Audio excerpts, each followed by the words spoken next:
کعب بن مالک کی توبہ کا بیان، یہ صحیح بخاری میں باقاعدہ امام بخاری نے باب باندھا ہے، اور اس حدیث کا انٹرنیشنل نمبر ہے 4418، اور یہ حدیث مسلم میں بھی ہے 7016۔ ورڈ بائی ورڈ میں یہ حدیث بیان کروں گا کیونکہ اس کی رکت اسی میں ہے کہ میں اسے لفظ با لفظ بیان کروں، آپ اس تکلیف کا احساس کریں جس سے کعب بن مالک گزرے، اور پھر الٹیمیٹلی ان کی توبہ قبول ہوئی، اور ایسی توبہ قبول ہوئی کہ قیامت تک قرآن میں ان کی توبہ کا ذکر ہے کہ اللہ نے قبول کی، اور اس کی وجہ سے اس سورت کا نام سورہ توبہ ہے، جب وہ غزوہ تبوک سے پیچھے رہ گئے۔ یہ ان کا بیٹا ہے عبداللہ، وہ اس حدیث کو بیان کرتا ہے۔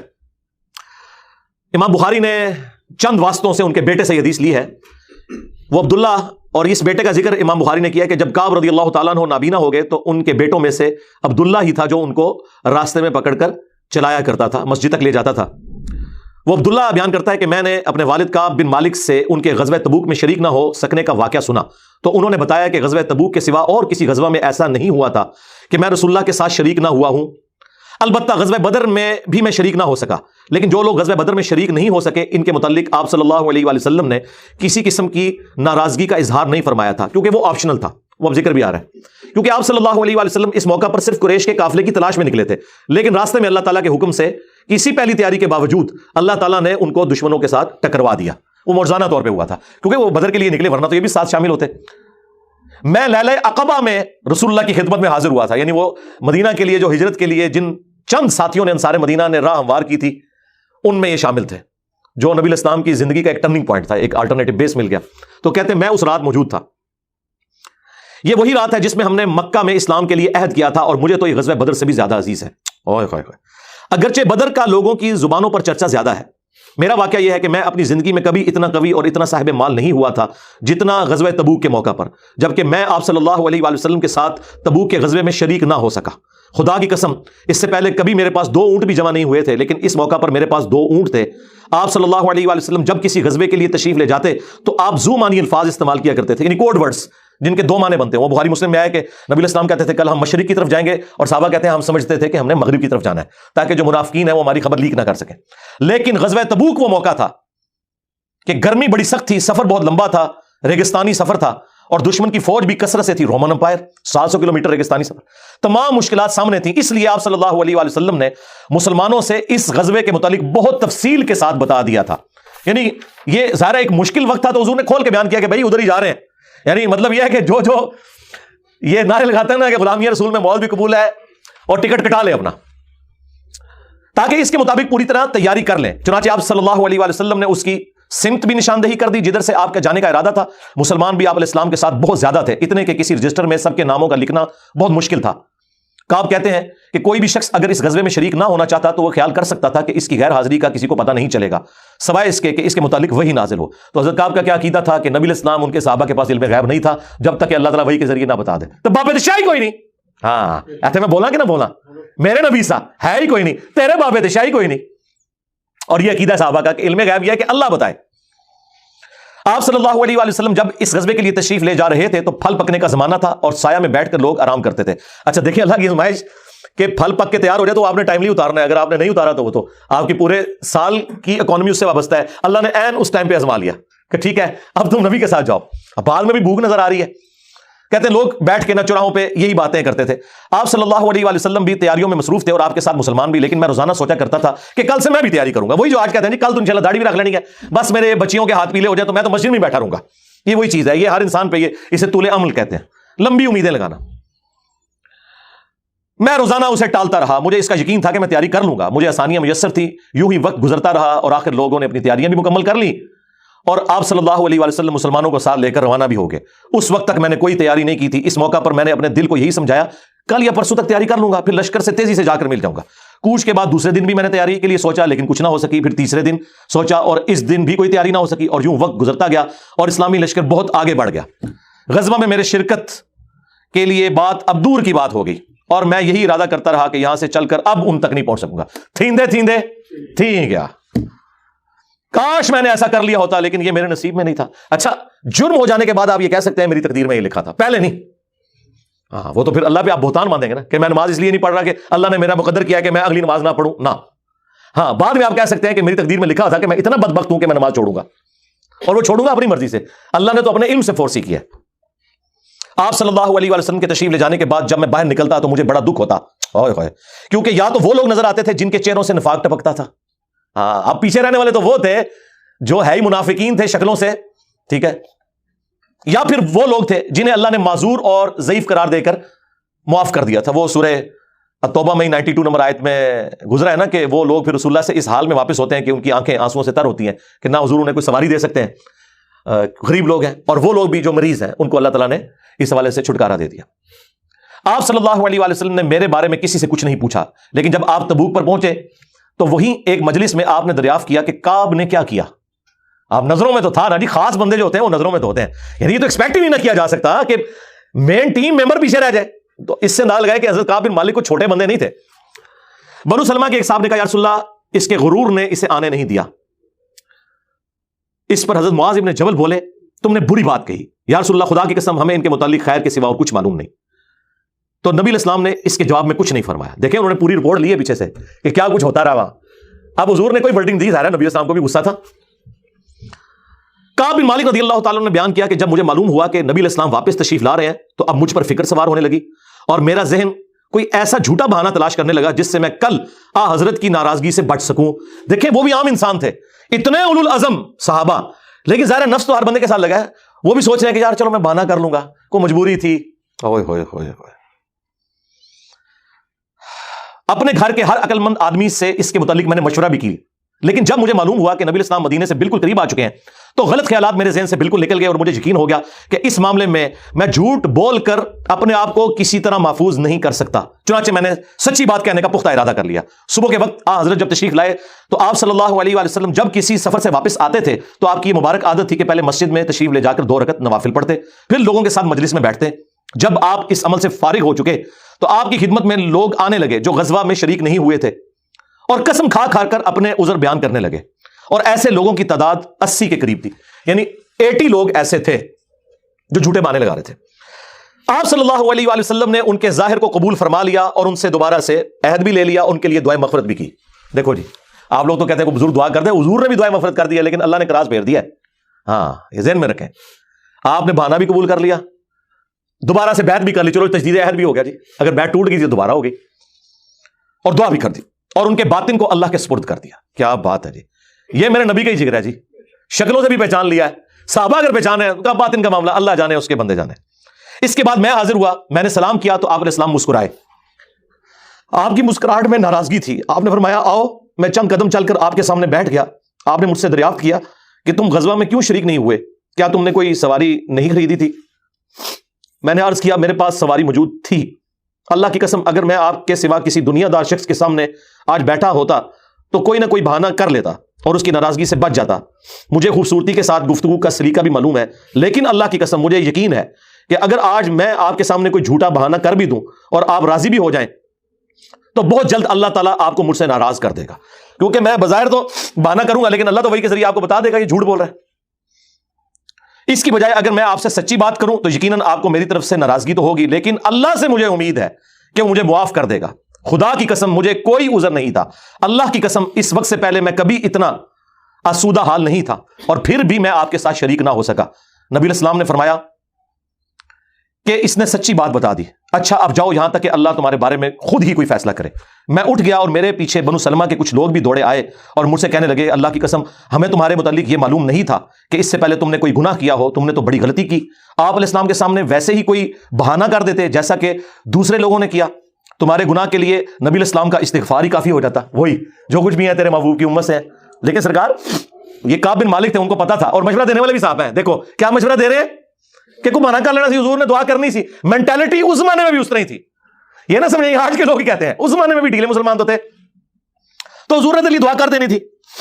تو نے تو یہ کام، اللہ کی قسم ان لوگوں نے مجھے اتنی ملامت کی کہ مجھے خیال آیا کہ واپس جا کر کوئی جھوٹا بہانہ کر ہی آؤں۔ اندازہ کرو ایڈا انہوں نے جناب انہوں نے کیتا کہ چلو ٹھیک ہے میں جا کے بہانہ کر لوں۔ پھر میں نے ان سے پوچھا کیا میرے علاوہ کسی اور نے بھی کوئی ایسا عذر بیان کیا ہے؟ تو انہوں نے بتایا کہ ہاں 2 حضرات اور ہیں جنہوں نے معذرت کی جس طرح تم نے کی، اور انہیں بھی وہی جواب ملا جو تمہیں ملا۔ میں نے پوچھا وہ کون ہے؟ تو انہوں نے بتایا کہ مرارہ بن ربیع اور ہلال بن امیہ رضی اللہ عنہما، ان 2 ایسے صحابہ کا نام انہوں نے لے دیا جو صالح تھے اور اصحاب بدر بھی تھے۔ ان کا طرز عمل میرے لیے نمونہ بنے۔ انہوں نے کہا اگر یہ 2 بدری صحابی بھی ان کے ساتھ بھی یہی کچھ ہوا ہے نا, تو میں اچھے لوگوں کی فہرست میں اب شامل ہو جاؤں, میں اب پکا رہا ہوں. ان کا طرز عمل میرے لیے نمونہ بن گیا. چنانچہ انہوں نے جب ان بزرگوں کا نام لیا تو میں اپنے گھر چلا آیا. آپ علیہ السلام نے لوگوں کو ہم سے بات چیت کرنے سے ممانعت کر دی. لو جی, سوشل بائیکاٹ ہو گیا. اللہ اکبر. بہت سے لوگ جو غزوے میں شریک نہیں ہوئے تھے, ان میں سے صرف ہم 3 تھے. لوگ ہم سے الگ رہنے لگے اور سب لوگ بدل گئے. ایسا نظر آتا تھا کہ ہم سے ساری دنیا بدل گئی ہے, ہمارا اس سے کوئی واسطہ ہی نہیں. 50 دن تک ہم اسی حال میں رہے. میرے 2 ساتھیوں نے تو اپنے گھروں سے نکلنا ہی چھوڑ دیا, ہر وقت روتے رہتے تھے, لیکن میرے اندر ہمت تھی. میں باہر نکلتا تھا, مسلمانوں کے ساتھ نماز میں بھی شریک ہوتا تھا اور بازاروں میں بھی گھومتا تھا, لیکن کوئی شخص مجھ سے بولتا نہیں تھا. میں نبی علیہ السلام کی خدمت میں بھی حاضر ہوتا, آپ کو سلام بھی کرتا. جب آپ نماز کے بعد مجلس میں بیٹھتے تو میں اس کی جستجو میں لگا رہتا کہ دیکھوں سلام کا جواب دیتے ہیں یا نہیں, اور میری نظر حضور کے ہونٹوں کی طرف ہوتی کہ جواب میں ہلے یا نہیں. کنکھیوں سے دیکھتے رہتے, آپ حضور جواب بھی نہیں دے رہے. پھر میں کوشش کرتا کہ آپ کے قریب ہی نماز پڑھوں, اور میں آپ کو کنکھیوں سے دیکھتا رہتا ایسے کر کے. جب میں اپنی نماز میں مشغول ہو جاتا تو رسول اللہ میری طرف دیکھتے, لیکن جو ہی میں آپ کی طرف دیکھتا تو آپ روح انور پھیر لیتے. ظاہر ہے حضور کو بھی تو محبت تھی اپنے صاحب کے ساتھ. حضور دیکھتے تھے, وہ جب یعنی اپنی ناراضگی کا اظہار وہ اگر نماز میں بھی حضور کی طرف دیکھتے تو حضور چہرہ انور پھیر لیتے. تو میں ایک دن ابو قتادہ کے باغ کی دیوار پر چڑھ گیا. وہ میرے چچا زاد بھائی تھے اور مجھے ان سے بہت گہرا تعلق تھا. میں نے انہیں سلام کیا, لیکن اللہ کی قسم انہوں نے بھی میرے سلام کا جواب نہیں دیا.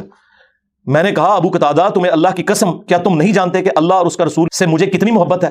انہوں نے کوئی جواب نہیں دیا. میں نے دوبارہ ان سے یہی سوال کیا, اللہ کی قسم دے کر پوچھا, لیکن وہ پھر بھی خاموش رہے. میں نے پھر اللہ کا واسطہ دے کر ان سے سوال کیا. اس مرتبہ انہوں نے صرف اتنا کہا, اللہ اور اس کا رسول زیادہ بہتر جانتے ہیں. دیکھیں جی, اس بات کا جواب انہوں نے کہا, بھائی اللہ کے نبی نے منع کیا ہے, اب بائیکاٹ ہے تیرا. اللہ اکبر. اس پر میرے آنسو پھوٹ پڑے. میں واپس چلا آیا اور دیوار پر چڑھ کر نیچے باہر اترا. پھر وہ بیان کرتے ہیں کہ ایک دن مدینہ کے بازار میں جا رہا تھا کہ شام کا ایک کاشتکار جو کہ غلہ بیچنے مدینہ آیا تھا پوچھ رہا تھا کعب بن مالک کہاں رہتے ہیں. لوگوں نے میری طرف اشارہ کیا, وہ میرے پاس آیا اور غسان جو بادشاہ تھا رومن امپائر کا, اس کا ایک خط مجھے دیا. وہ جو اس کا ایک سمجھ لیں چھوٹی چھوٹی جو امپائر کے اندر بنی ہوئی تھی, ان میں سے ایک کا وہ گورنر تھا.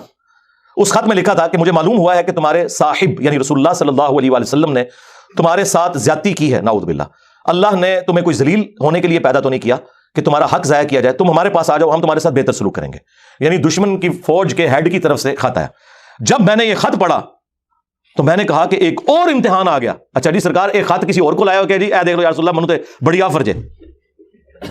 یہاں لوگ دنیا دار لوگ ہی کرتے ہیں نا جی, مجھے فلاں جگہ سے آفر ہو رہی ہے. لیکن جو اہل ایمان ہے وہ تو کہتے ہیں کہ یار میں اس لیول پہ گر گیا ہوں کہ اب کافر بھی مجھے بلا رہے ہیں. انہوں نے یہ رزلٹ نکالا, چونکہ مومن تھے نا. میں نے اس خط کو تندور میں جلا دیا.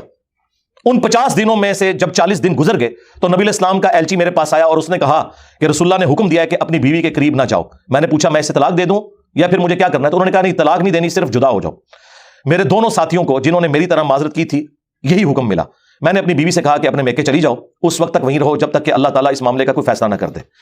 کعب کہتے ہیں کہ ہلال بن امیہ کی بیوی رسول اللہ کی خدمت میں حاضر ہوئی اور عرض کیا, یا رسول اللہ وہ تو بہت بوڑھے اور کمزور ہیں, ان کے پاس کوئی خادم بھی نہیں, کیا اگر میں ان کی خدمت کر دیا کروں تو آپ ناپسند تو نہیں فرمائیں گے؟ بیوی دیکھو جی, بیوی خامد کو کچھ سمجھ نہیں رہی, رسول اللہ سے جا کے پوچھ رہی ہے صلی اللہ علیہ وسلم. تو نبی السلام نے فرمایا صرف وہ تم سے صحبت نہ کریں. انہوں نے عرض کیا, اللہ کی قسم وہ تو کسی چیز کے لیے حرکت ہی نہیں کر رہے. جب سے آپ ان سے ناراض ہوئے ہیں وہ دن اور آج کا دن ان کے آنسو تھمنے میں نہیں آتے.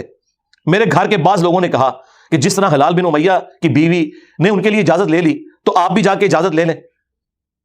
اب دیکھیں لوگ مشورے دے رہے ہیں. میں نے کہا خدا کی قسم میں اس کے لیے رسول اللہ سے اجازت نہیں لوں گا. میں جوان ہوں, معلوم نہیں جب اجازت لینے جاؤں تو حضور کیا فرما دیں. ان کو یہ بھی خطرہ تھا کہ میں یہ جاؤں تو یہ نہ ہو کہ حضور اور ناراض ہو جائے, اگر کوئی چانس بھی ہے نا بچنے کے تو بھی ختم ہو جائے. دیکھیں جی کتنا گاڈ اورینٹڈ بندہ ہے جی, اللہ اکبر. اس طرح 10 دن اور گزر گئے. جب رسول اللہ صلی اللہ علیہ وآلہ وسلم نے ہمیں بات چیت کرنے کی ممانعت فرمائی تھی, اس کو 50 دن پورے ہو گئے. 50ویں رات کی صبح کو جب میں فجر کی نماز پڑھ چکا اور اپنے گھر کی چھت پر بیٹھا ہوا تھا, اس طرح جیسا کہ اللہ تعالیٰ نے ذکر کیا وہ ہم آیت پڑھ چکے ہیں, سورہ توبہ کی آیت نمبر 118, جس میں تھا نا کہ زمین وسعت کے باوجود تنگ ہو گئی اور ان کا دم گھٹنے والا تھا. میرا دم گھٹ رہا تھا, زمین اپنی تمام وسعتوں کے باوجود میرے لیے تنگ ہوتی جا رہی تھی. میں نے ایک پکارنے والے کی پکار سنی جو سلع کی پہاڑی پر چڑھ کر بلند آواز سے کہہ رہا تھا, اے کعب بن مالک تمہیں بشارت ہو, اے کعب بن مالک تمہیں بشارت ہو.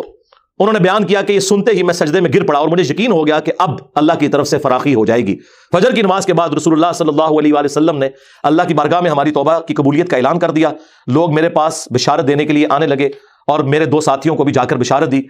ایک صاحب زبیر بن عوام اپنا گھوڑا دوڑاتے ہوئے آئے. ادھر قبیلہ اسلم کے ایک صحابی نے پہاڑی پر چڑھ کر آواز دی اور وہ آواز گھوڑے سے زیادہ تیز تھی. جن صحابی نے پہاڑی سے آواز دی تھی جب وہ میرے پاس بشارت دینے آئے تو میں نے اپنے دونوں کپڑے اتار کر بشارت کی خوشی میں انہیں دے دیے. اللہ کی قسم اس وقت ان 2 کپڑوں کے سوا دینے کے لیے میرے پاس اور کچھ نہ تھا. پھر میں نے ابو قتادہ سے 2 کپڑے ادھارے مانگے اور رسول اللہ کی خدمت میں حاضر ہوا. جوگ در جوگ لوگ مجھ سے ملاقات کرتے جا رہے تھے اور مجھے توبہ کی قبولیت پر بشارت دیتے جا رہے تھے. اللہ کی بارگاہ میں توبہ کی قبولیت مبارک ہو. کعب رضی اللہ تعالیٰ عنہ بیان کرتے ہیں کہ آخر میں مسجد میں داخل ہوا تو رسول اللہ صلی اللہ علیہ وآلہ وسلم تشریف رکھتے تھے. چاروں طرف صحابہ کا مجمع تھا. طلحہ بن عبید اللہ دوڑ کر میری طرف آئے اور مجھ سے مصافحہ کیا اور مبارکباد دی. اللہ کی قسم وہاں موجود مہاجرین میں سے کوئی شخص بھی میرے آنے پر کھڑا نہ ہوا. طلحہ رضی اللہ تعالیٰ عنہ کا یہ احسان میں کبھی نہیں بھولوں گا کہ انہوں نے کھڑے ہو کر میرا استقبال کیا. جب میں نے رسول اللہ کو سلام کیا تو آپ علیہ السلام کا چہرہ مبارک خوشی اور مسرت سے دمک اٹھا. اس مبارک دن کے لیے تمہیں بشارت ہو، اس مبارک دن کے لیے تمہیں بشارت ہو جو تمہاری عمر کا سب سے مبارک دن ہے. واقعی جی اس سے بڑی کوئی مبارک بات نہیں ہو سکتی کسی شخص کے لیے کہ اللہ تعالیٰ اس کی توبہ کی اناؤنسمنٹ کرتے اور پھر قیامت تک قرآن میں وہ آیات پڑھی جائیں. انہوں نے بیان کیا کہ میں نے عرض کیا یا رسول اللہ یہ بشارت آپ کی طرف سے ہے یا اللہ کی طرف سے؟ فرمایا نہیں، اللہ کی طرف سے. اور نبی علیہ السلام جب کسی بات پر خوش ہوتے تو چہرہ مبارک روشن ہو جاتا تھا، ایسے جیسے چاند کا ٹکڑا ہو. آپ کی مسرت ہم چہرہ مبارک سے سمجھ جاتے تھے. پھر جب میں آپ کے سامنے بیٹھ گیا تو عرض کیا یا رسول اللہ اپنی توبہ کی قبولیت کی خوشی میں اپنا مال اللہ اور اس کے رسول کی راہ میں صدقہ کر دوں؟ آپ نے فرمایا لیکن کچھ مال اپنے پاس رکھ لو، یہ زیادہ بہتر ہے. میں نے عرض کیا کہ پھر میں خیبر کا حصہ اپنے پاس رکھ لیتا ہوں. پھر میں نے عرض کیا یا رسول اللہ نے مجھے سچ بولنے کی وجہ سے نجات دی. اب میں اپنی توبہ کی قبولیت کی خوشی میں آپ سے یہ وعدہ کرتا ہوں کہ جب تک زندہ رہوں گا سچ کے سوا کوئی بات زبان پر نہیں لاؤں گا. بس اللہ کی قسم جب سے میں نے رسول اللہ کے سامنے یہ عہد کیا صلی اللہ علیہ وآلہ وسلم، میں کسی ایسے مسلمان کو نہیں جانتا کہ جسے اللہ نے سچ بولنے کی وجہ سے اتنا نوازا ہو جتنی نوازشات مجھ پر کی سچ بولنے کی وجہ سے. جب سے میں نے نبی الاسلام کے سامنے یہ عہد کیا پھر آج تک میں نے کبھی جھوٹ بولنے کا ارادہ بھی نہیں کیا اور مجھے امید ہے کہ اللہ تعالیٰ باقی زندگی بھی مجھے اس سے محفوظ رکھے گا. اور اللہ نے اپنے رسول پر آیت نازل کی اور وہی آیت نمبر 118 اور 119 نمبر. یقیناً اللہ تعالیٰ نے نبی مہاجرین اور انصار کی توبہ قبول کی اور پھر وَكُونُوا مَعَ الصَّادِقِينَ تک. خدا کی قسم اللہ تعالیٰ کی طرف سے اسلام کے لیے ہدایت کے بعد میری نظر میں رسول اللہ کے سامنے سچ بولنے سے بڑھ کر اللہ کا مجھ پر کوئی اور انعام نہیں ہوا کہ میں نے جھوٹ نہیں بولا اور اس طرح اپنے آپ کو ہلاکت سے بچا لیا. جیسا کہ جھوٹ بولنے والے ہلاک ہوئے، نزول وحی کے زمانے میں جھوٹ بولنے والوں پر اللہ تعالیٰ نے اتنی شدید وعید فرمائی جتنی شدید وعید کسی اور کے لیے نہیں تھی. اور وہ سورہ التوبہ کی آیت نمبر 96 کا انہوں نے پھر یہاں پہ حوالہ دیا کہ ان قریب جب تم اے نبی واپس جاؤ گے تو یہ جھوٹے بہانے کریں گے اور اگر تم ان سے راضی بھی ہو جاؤ اللہ تعالیٰ ان سے راضی نہیں ہوگا.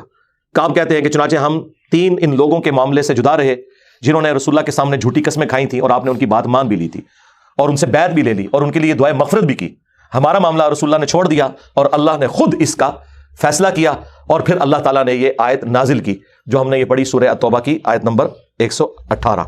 وَعَلَى الثَّلَاثَةِ الَّذِينَ خُلِّفُوا حَتَّى إِذَا ضَاقَتْ عَلَيْهِمُ الْأَرْضُ بِمَا رَحُبَتْ وَضَاقَتْ عَلَيْهِمْ أَنفُسُهُمْ وَظَنُّوا أَن لَّا مَلْجَأَ مِنَ اللَّهِ إِلَّا إِلَيْهِ ثُمَّ تَابَ عَلَيْهِمْ لِيَتُوبُوا إِنَّ اللَّهَ هُوَ التَّوَّابُ الرَّحِيمُ.